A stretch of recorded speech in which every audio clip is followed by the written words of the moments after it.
Broadcasting from Detroit's Cass Corridor, it's the Metro on WDET. I'm Robin Vincent. Today on the show, solar panels, roof repairs, and lower bills. Michigan households were counting on it. Now, that federal funding is gone. So can local government turn the lights back on? And how? Also, Detroit's fashion scene has always been bold. Now it's getting its own stage. We sit down with Divine Magazine's editor to talk about style, city, and identity. Plus, Detroit techno. Well, it was born in abandoned warehouses and built on Black brilliance. We talk with John Collins about how that underground sound still shakes the world today. But first, right now, if you want to find bipartisanship, Lansing might not be the best place to look. The statehouse has been in gridlock with very few examples of Democrats and Republicans working together to get bills passed this session. But that doesn't mean there are no examples of conservatives and liberals working across the aisle. When it comes to kids and families, there's room for negotiation. Last week in Lansing, lawmakers held a hearing to discuss the expansion of RX Kids. It offers $1,500 during pregnancy for women and $500 a month during their child's first year of life. One of the big supporters of RX Kids is Republican State Senator John Damoose, who represents Northern Michigan and the Eastern U.P. Damoose likes it so much, he's holding a press conference for the program this morning in Sault Ste Marie. The program has been operating in Damoose's district for about 6 months, and it's already distributed almost $1 million to over 300 families there. Yesterday, producer Sam Corey sat down with State Senator Damoose to discuss why he supports RX Kids as a Republican, what the bill could do if it passed, and how he's trying to overcome the partisanship that is choking Lansing. So the program has been going on for, I believe, about 6 months in the Eastern Upper Peninsula where you represent. Right. How did it get started up there? So this was great. I mean, I've been working with RX Kids for well over a year and a half, I guess. I remember when I was approached on it at first by Dr. Mona Hanna, and then Senator John Cherry was actually walking with her, and he said, "Hey, you might be interested in this project." And I looked at it, I'm like, "Are these guys crazy? I'm a Republican. This is cash giveaways to people." And then I got more into it and realized, no, this is actually a great program. And by then they had started in Flint. And so I talked a lot to them, and they were talking about doing another pilot program in the Eastern Upper Peninsula, which made a lot of sense because we need to prove that this thing works in both an urban area like Flint and in a rural area like the Eastern U.P. And I think through those discussions, they ended up doing another pilot program, which was in the Eastern Upper Peninsula. Well, so that's really interesting. You were originally against it. It sounds like on conservative principles. What changed your mind? Well, I'll tell you what, as we looked into it, a couple of things changed my mind. And I am just being frankly very honest. I was asked actually to write an op-ed in one of the Detroit newspapers about it. I said, I'll only do it if I can tell the truth of why I support it. And they said yes. And I will tell you, it came from a couple of things. At first, I was opposed to it because the idea of just handing out cash doesn't feel like a real conservative principle, albeit the deeper I got into it, I realized that Milton Friedman, the great conservative economist, said that that can be the best form of government programs because it's directly used where it's needed without a lot of overhead, and they're real effective. He had a whole long dissertation almost on why these type of programs work. But honestly, what moved my heart to do it was two things. One was in the wake of Proposal 3. I'm a pro-life guy. That battle has been fought at the state level, and abortion is legal for probably the rest of my life. So now we turn our attention to something else, and it's something, frankly, that I think everybody can agree with, is that, look, why don't we all agree that let's make it easier for those who choose to have their child, let's make it easier for them to make that decision. And so I just absolutely believe that there are a certain number of mothers out there who are not interested in having their babies because they don't think they can afford it, and this money will come in and it'll give them hope and encouragement. I think that's a good thing. And the other reason I did it was based on my faith, which I actually have sitting on my desk on the Senate floor, a statue, and it's called Homeless Jesus, and it looks like a homeless person, The only way you know it's Jesus is because of the marks on the hands and the feet. And it's based on Matthew chapter 25, which says, whatsoever you do for the least of these brothers and sisters of mine, you do for me. And I realize that they are talking about helping the people in society who can't help themselves. And that is babies and it's struggling mothers. So between those couple of things, that really sealed the deal for me. What have the results been? I know it's only been about 6 months, but for folks in your district, what do you hear from them about the results from the RX Kids program? It's great. I mean, and you know what? I'm hearing this is something that genuinely brings us together, which is just something I'm passionate about, where there's way too much partisan division in this world. And the point is, I've heard from extremely conservative people and extremely liberal people, and they all love it. And, I do think in some of the communities where this is happening, the other thing that really sealed the deal for me was when I found out in Flint they're doing baby parades. What an amazing thing for our society. We should be celebrating kids and babies and getting back to this. These are not burdens. This is great. This is the best part of life is having kids and seeing kids. And this is just good for society. And so I think it's starting to have that same influence up in the East. I'm sorry, Senator, are you saying that they're having parades in Flint because of this money and so it gives them more opportunity to celebrate kids? Yeah, I am. What I'm saying is that this organization has actually it's not just about helping out with paying for diapers. It's about changing the whole narrative around kids. And so one of the things that they have done is they've hosted actual parades of young moms pushing strollers with their babies and people lining the streets to cheer for these kids. I mean, what's not to love about that? And so I do think there's an important part of this, which is changing the narrative around kids. That we often hear how the whole what a burden kids can be and all this type of stuff. We get all the negative stuff. But let's remember, this is the best part of society, and this is something we should celebrate. And that's what I like about it more than anything, probably. I want to come back to that. But right now I want to talk a little bit more about the bill, which would move the responsibility of the funding for RX Kids to the Michigan Department of Health and Human Services. It seems like making it more permanent in places that it serves now, which includes Flint, as we were talking about, Kalamazoo, Pontiac, Clare County, and the eastern part of the UP where you represent. My understanding is it wouldn't expand RX Kids to cities and towns across the state. Is that correct? Well, no, there's a couple of competing proposals out there right now, and I don't know what we're going to get through. But the bill that has gone through the Housing and Human Services Committee, which I'm on, that's a bit of a misnomer. It's not transferring all the responsibility of this program onto the state. And what it is doing is making what was I think it was a 5-year test. I can't remember exactly. I think it's 5 years that it was a test program, permanent, that the state will always support this, and it's part of the plans for the Department of Health and Human Services. But one of the things that threw people off, I think, in the hearing we had is the Senate Fiscal Agency, which we rely on. It's nonpartisan and we rely on for what the cost impact to the state is, said that this could cost $750 million. Nobody's asking for $750 million. The way they figured that is they figured the number of births in the state times the amount of money which is going out. But what's so beautiful about this plan, what I love about this plan, RX Kids, is that it leverages private dollars, whether it's corporation dollars or private donations. So right now it's running at about a rate for every dollar that the state has invested, there's 5 other dollars that come from another source. And that is built into this, the plan from the beginning. So the intent is not to have the state pay for all of this at all. In its current formation, if it were to pass, what would cities or townships have to do if they wanted to opt into the RX Kids program? Would you have to pass new legislation, or is there something that you could do to amend the bill to just include more cities and towns? They have to approach the organization. This is being managed out of MSU right now. And so I think they would just begin to identify certain communities, go speak with community leaders. It doesn't require like any ordinances or anything like that. The organization itself just decides which communities are next. And a lot of times that's based on there's a certain amount of money that those communities, they'll talk to community leaders. They decide if they want to do this. If they do, they'll put together a committee or something to try to raise some funds because there are some matching dollars that have to happen there. And then they'll just decide where we want to go next. Now, one of the things is there's no means testing to this, which I love because means testing meaning some people get it based on certain standards and other people's don't, correct? Mm-hmm.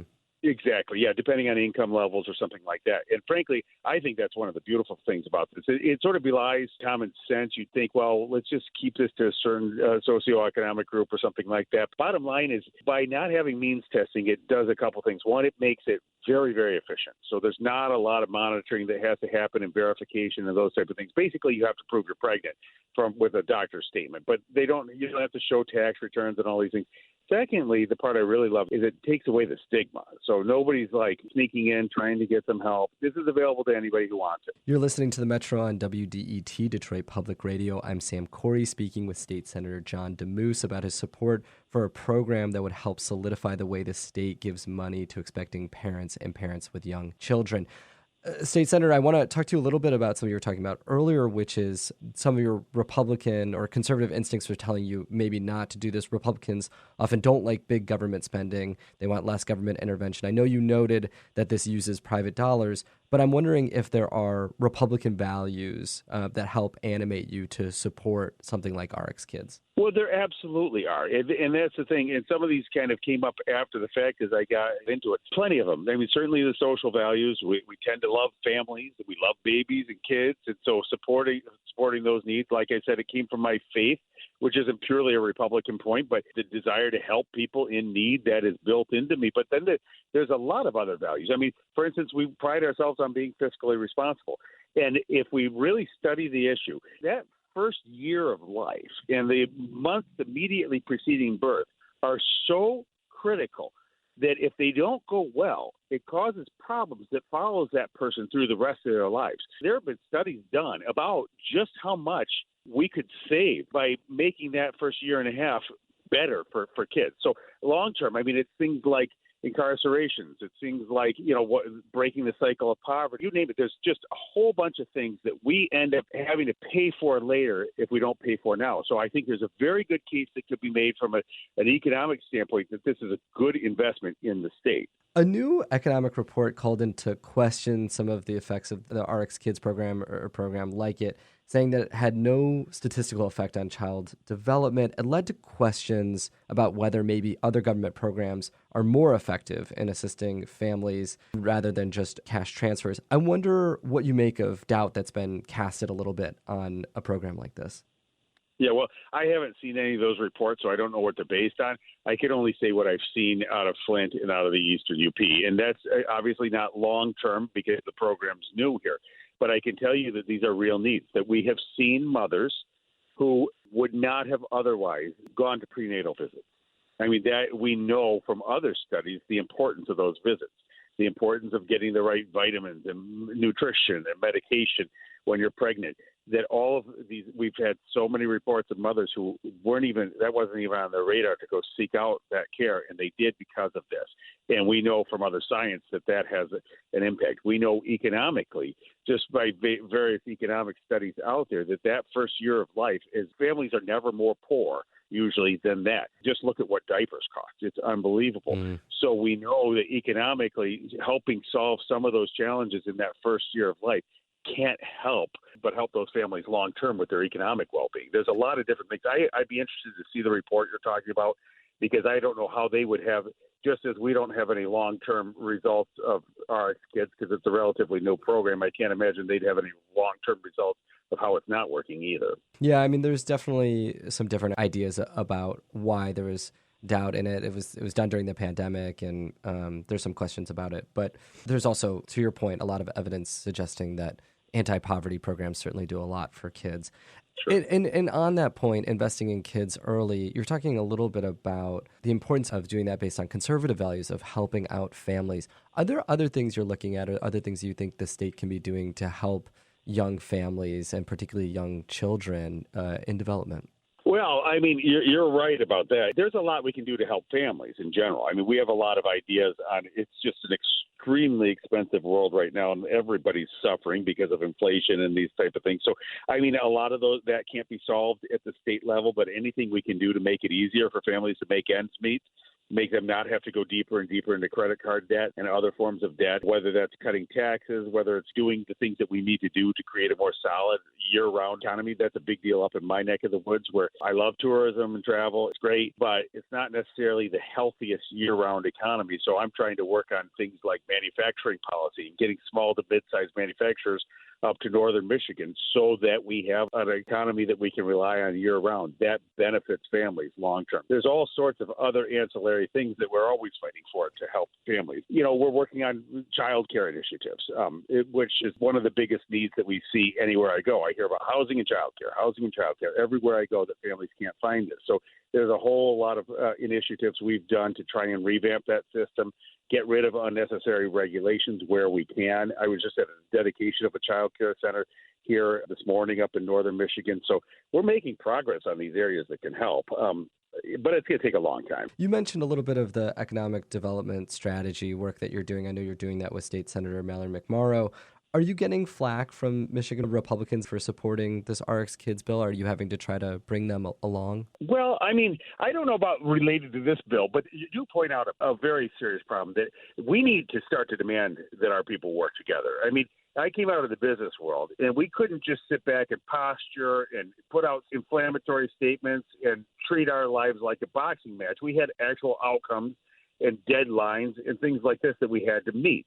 And the bottom line is, I guess, having come out of that business world, run a small business for 25 years, I guess I thought when I was getting into this that, yeah, you have your campaigns, you fight it out during campaigns, and then once you're elected, everybody rolls up their sleeves and works together for the good of the state.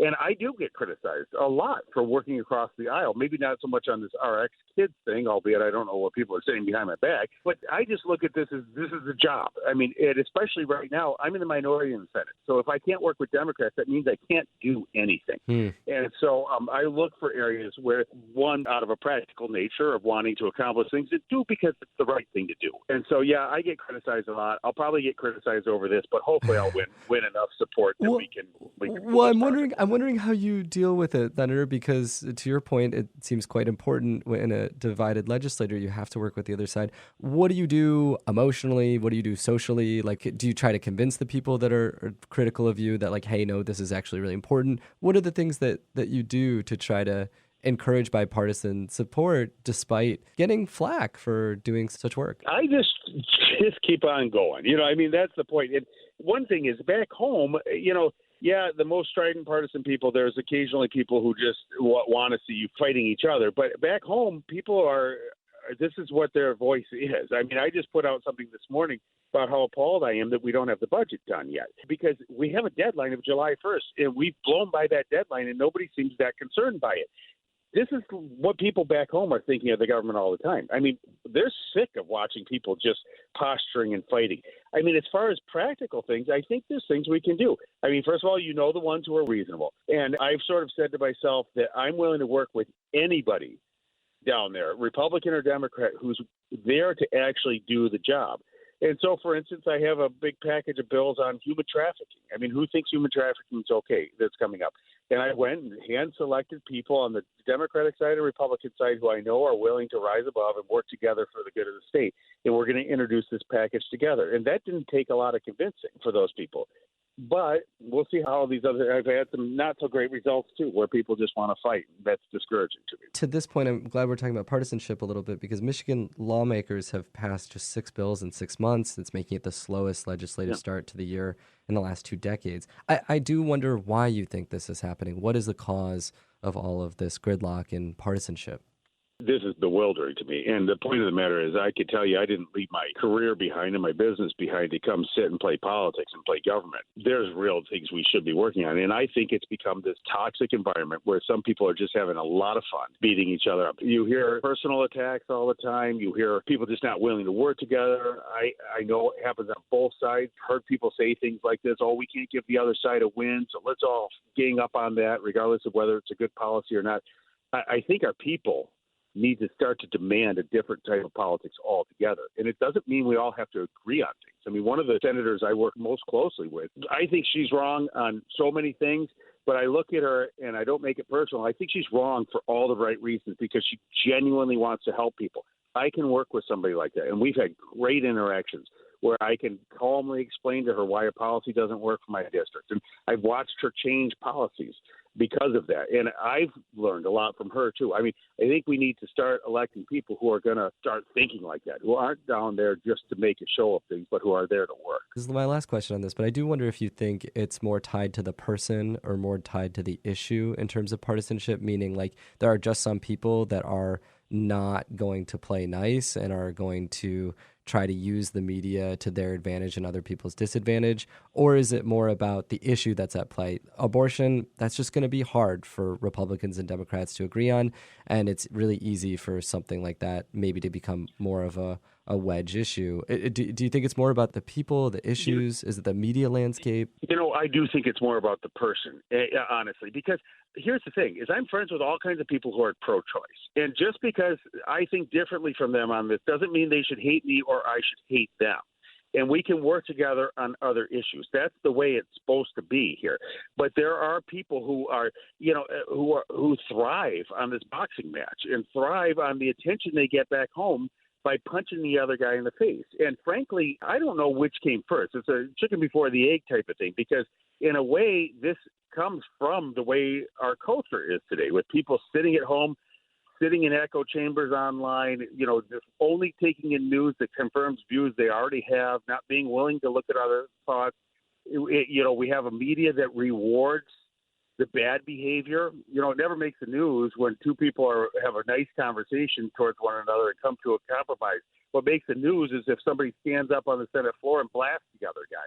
And I think we have a bloodthirsty culture. And then you have a bunch of people in Lansing who sort of take that on as their mission, and in Washington too, and say, yep, this is great. I can thrive in that environment. I'll just be out there and posturing and doing these things because it'll lead to me being reelected. And I think it's much, much harder to do the right thing, to sort of control your passions, control your anger. Yeah, sometimes it feels great to tell the other guy off. I mean, I've been tempted too. But it's much harder to bite your tongue and to say, I'm going to work with this person professionally. And ultimately, though, that harder route leads to much better outcomes for our state, for the people who elected us. Before closing with RX Kids, I just want to turn to an aspect of budgeting, because we were talking about that a little bit. The big, beautiful bill, of course, made changes to Medicare and Medicaid. It's making cuts. There's concerns about hospital closings. Of course, there's always concerns about rural hospital closings, so that this puts more pressure. Are you concerned about rural folks having the services that they rely on because of this federal bill? No, I am. Yeah, for sure. I mean, this is something that, forget ideology or anything like that, this affects our area big time. And I've heard from every one of our hospitals who is in a state of panic about this. I also think, though, and it was interesting, again, both sides need to come down from the towers that we're screaming our points of view from and actually have a conversation about this. Last week we had committee hearing in the Appropriations Committee where it was one awful story after another. Because of the one big, beautiful bill, kids are going to be starving, hospitals are being closing, all these things were being put out there, and it was just terrible. And I don't support cutting Medicaid. I do support some of the things like a work requirement. That seems fair, or at least you have to volunteer, some of those things. But I don't support cutting that. I don't support cutting the SNAP benefit at all. But one thing I finally had had enough in this committee, I raised my hand and just to make the point that we in the state capitol, in that very building, have in our ability to make sure that none of that stuff happens. None of it has to happen. If that's what our priority as a state is, then that's where we should be spending our money. And that might mean that this year is not the year where we change the way we do road funding. We just don't have the money for it. It may not be the year that we can give huge increases to our schools. I mean, if this is such a need to preserve Medicaid, which I believe it is, and these SNAP benefits, then we have to pull out our pencils and figure out a responsible way to do this. And I got to tell you, I mean, it's easy to point fingers at Washington. Believe me, I get it. But the fact of the matter is, we're $37 trillion in debt. And I don't care whether it's been a Republican or a Democratic administration. We haven't done anything to address that spending over the last 40, 50 years here. Yeah. And now, frankly, we just don't have enough money. And there's going to be hard things that have to happen. And I will say, Senator, this bill, of course, is going to make the debt worse. So I do want to note that. No, I get some of the intricacies of this. I'm not suggesting that there's not problems with the bill. I'm not even weighing in on the bill. I look at it, though, more like based on our hearing last week. I'm always go to playing the cards that were dealt. And the fact is, there's no point in sitting whining about a bill in Washington, D.C. that we have no control over. Mm-hmm. We are going to get these cuts. What are we going to do as a state? That's my only job, is to help us figure out what do we do as a state. I just want to ask you, closing with the RX Kids bill, what are the next steps for this bill? What is the likelihood that it passes?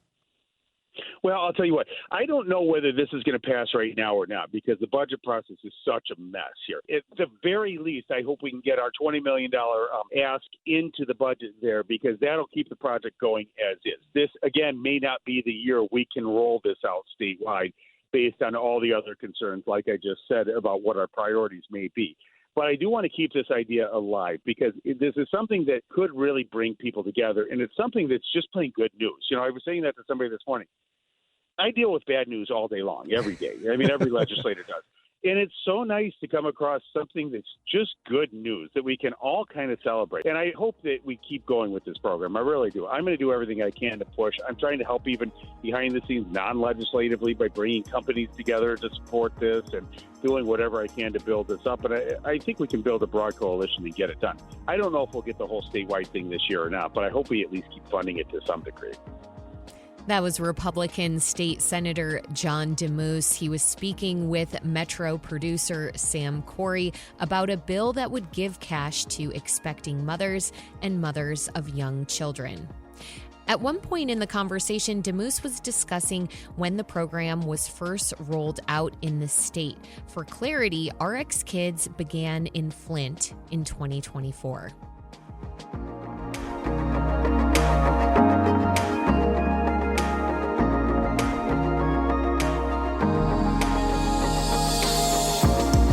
Next on the Metro, a conversation with the person who started RX Kids, which we've been discussing, Dr. Mona Hanna. She's spearheading its expansion across Michigan. We'll be right back on the Metro. Stay with us.